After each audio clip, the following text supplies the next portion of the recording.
आसन देखा 12 राशि शुभ अशुभ संपर्क में प्रथम तो मेष राशि। मेष राशि व्यक्ति मानी आज बंधु मिलन जोग अच्छी। आज जहाँ आपण गोपन भाव में करेंगे से कार्य निश्चित सिद्धि हम। अर्थात कौन से कार्य करने पूर्व क्या कहतु ना गोपन भाव में से कमटी करूँ निश्चय पूरण हो। दाम्पत्य जीवन शांतिमय रहिबो। ज्ञान आहरण करने गुरुं पथ अनुसरण करिपारंती। संतान संतति माने विद्या क्षेत्र में अग्रगति करेंगे। दिनटी मध्यम दिन रहिबो। आपण भाग्य आज आपण साथी 70% रहिबो। एणु प्रायतः शुभ अशुभ मिश्र फल आप आज पाइबे। प्रतिकार स्वरूप हनुमान को दर्शन करंतु आउरी शुभ फल पाइबे। आसन देखिबा वृष राशि।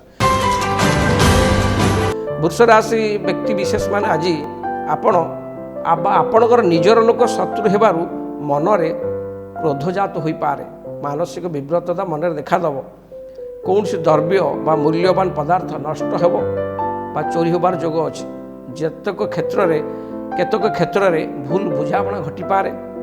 आज दिनटी सेतटा भल न जीवार आप आज जगी रखी चलतु। आज आपण भाग्य आपण सहित 50% रहिबो।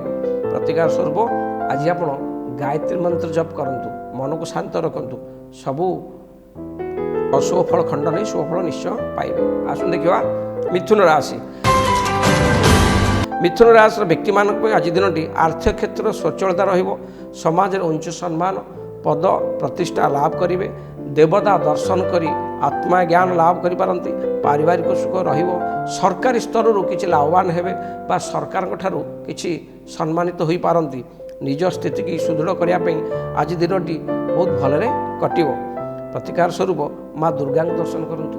माँ दुर्गा शरणापन्न होंतु। जहाँ भी रिष्ट सब खंड नब आउरी शुभ फल पाइबे। आसन देखिबा कर्कट राशि।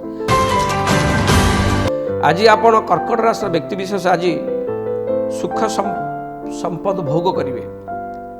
मतिमान हेबे। विविध उपाय धन अर्जन करिवार रास्ता खोलिबो। कीर्तिमान हेबे। कर्मचंचल रहिबे।